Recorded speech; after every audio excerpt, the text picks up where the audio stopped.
Hello gin lovers, welcome back. I'm Bobby Freeman. As my regular viewers will know, a few weeks ago I had to do my videos wearing a coat because the temperatures in London had plummeted slightly. It was very, very cold and I don't have any heating in my studio. However, the weather has, I wouldn't say it warmed up really, but it's sort of gone slightly milder and I was able to go back to the shirt. And I thought that may continue now for the rest of the year. However, as you can see, to what I've woken up to this morning, think I might need a bigger coat. No nonsense gin drinking. All gin, no nonsense. Hello gin lovers, welcome back. I'm Bobby Freeman coming to you from the coldest studio on the whole of YouTube. Now, as many of my regular viewers and subscribers know, I do suffer with a leaky roof and extreme cold in this studio. However, the two things have combined today because I have had an abundance of leaks caused by the snow which is sitting on the roof of the studio, which is now dripped onto my desk here and actually frozen and turned into ice, as you can see here. Added to that, we've also got a builder next door who is insisting on whacking something over and over with a hammer. I don't know why, but it's making a very loud, annoying noise. So, all in all, if you're looking for a professional looking YouTube channel, you're in the wrong place, my friends. However, I'm gonna power through anyway to bring you guys the gin because that, my friends, is the kind of guy I am, god damn it. Anyway, back to the review. My friends, casteth your eyes upon this little fellow that we have for you this week, and its name is Mason's Dry Yorkshire Raspberry Gin. And those of you who've watched my channel regularly will know that Masons have featured pretty heavily on the channel over the last 12 months, and they have not put a foot wrong. So I'm very much looking forward to trying their latest offering for you guys today. And of course, in the time-honoured tradition, it is from Yorkshire, shall we, doing the Yorkshire accent as we readeth from the website. Mason's Special Edition Raspberry Gin is an intensely flavoursome gin, bursting with juicy raspberries and punchy citrus for a vibrant and balanced profile. Soft juniper and raspberries combine to create a gin with a vibrant aroma and a long, balanced finish. Well, that sounds bloody good to me, my friends. Let's not mess about. Let's get the bloody top open and get the thing drunk. And of course, like all the Masons, it does have a cork, so we know what that means. It's the cork test. The cork test. So then, does it have a squeak? Here we go. No squeak at all. Going for the full pull. Oh, a brilliant cork test. No, oh God. Nothing less than we've come to expect from the Mason's Yorkshire Gin. So then, let's get it in the old glass, shall we? And have a good old sniff, a lovely old slug of it there. Here we go. So. Oh. There's a lot of pink gins out there. I know it's not technically a pink gin in colour, but technically being a raspberry gin, I think, I said that in a Yorkshire way there, I didn't mean a raspberry gin. I would say it's in that kind of realm of pink gins, and it's amazing. Oh great, now we start an angle grinder as well. Brilliant. It always amazes me how they always tend to sort of smell and taste so different. This is, oh, it is, oh God, the smell.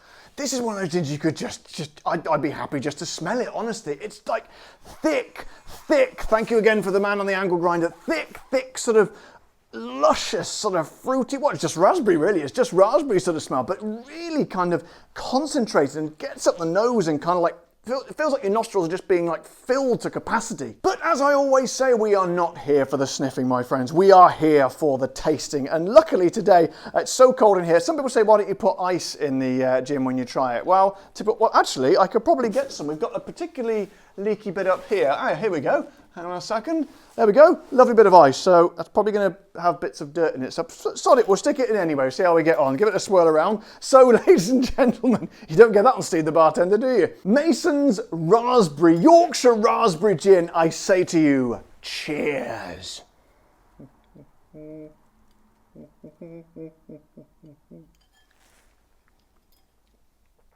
Oh, heaven above.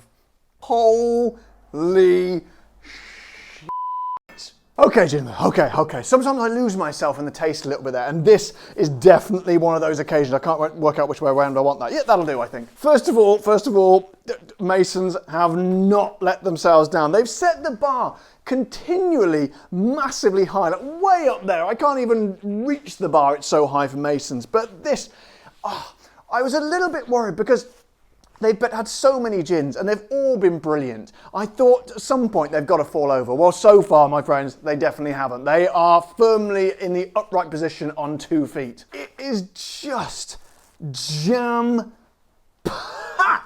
with flavour. I mean, it's literally like, they couldn't get any more flavour in there. They've injected just like so much raspberry essence in there. It's just like pregnant and wallowing, lolloping with flavours. That sounds ridiculous, doesn't it? But I think you know what I mean. It's sweet, yet delicate at the same time and not overpowering. It's kind of weird, isn't it? Because I talk about how much flavour's in there. You'd think that surely that's overpowering by the way I was describing it. But it honestly is not. It's kind of weird. It struck a perfect balance between super flavoursome and not kind of overcoming what's the damn word? Overwhelming. It doesn't overwhelm the gin, because some, like I'd say, I'm not going to name any names, but some can be just like too far with the fruitiness to the point it just becomes ridiculous. It's like a cordial. But as I expected with the Masons, they are way too intelligent for that. You can tell they've obviously, again, spent so long in the lab, in the distillery, and really sort of honed and toned those flavours, because you can still get that essence of a brilliant gin, the brilliant gin that Masons is, that perfect balance of all the classic gin flavours, and obviously the juniper and the coriander and everything else. And they've just sort of weaved in between those botanicals this potent and beautifully sort of strong and zingy sort of raspberry essence, and it's an indulgence. It is an indulgence. And also what I find interesting is, as with a lot of pink gins, like here we go, the Gordon's one, for example. Look at the colour of that. Okay, that is, we can safely say that is pink. What other ones? The Beefeater do it as well, although the Beefeater's is very nice, obviously, but I always think, that is completely clear, okay? So it makes me think you don't really need to have a pink gin. It's dumbing down, really, isn't it? It's making sort of fools, it's sort of treating your audience with a bit of contempt, really, or your customers. Because it must be colouring, surely. It must be just artificial food colouring to make it kind of more marketable. But Masons know you don't need to do that. You clearly don't need to do that, because that is as packed with flavour, in fact, more packed with flavour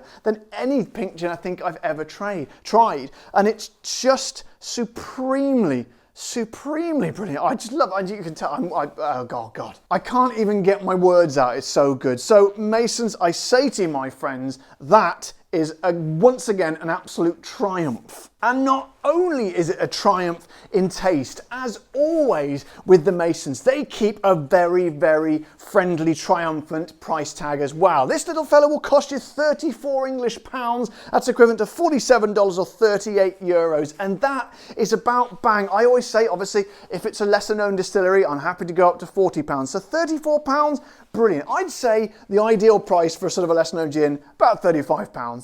I'm happy to pay that all day long. So they've even left me £1 to spare. I've got £1 in my pocket. Imagine what I could do with that. In fact, I know exactly what I'm going to do with it. I can put it towards fixing my leaky roof. So, gin lovers, what another video today featuring the good old Masons. I knew they wouldn't let me down. Well, I hoped they wouldn't let me down, and they certainly did not. Let's just try it quickly, neat, shall we? Ooh, not bad either. I'm not a big neat gin drinker, as you know, but I tell you what, that's not bad. I still think it's better with the tonic, but not bad at all for those hardcore neat drinkers. So my top tip for you today, guys, I know Masons isn't available all over the world, but believe me, I've got a feeling they're going to be coming your way pretty soon. So if you see them, any of their flavours, obviously try them anyway, but this in particular, do you know what? That's possibly my favourite Mason so far, that my girlfriend is going to love that. I better keep this away. She'll be snaffling it up in a second. And I say to you, Masons people, as I say always, keep up the bloody good work. So guys, as always, if you've enjoyed this video, don't forget to subscribe to my channel and press the like button, and of course the little bell icon so you get notified when my new videos come out. And if you want to support the show, head over to the old Patreon page or click that join button below that there video. But until next time, guys, you know the drill. Take care, stay safe. Thank you to all my patrons and members, and keep drinking the gin.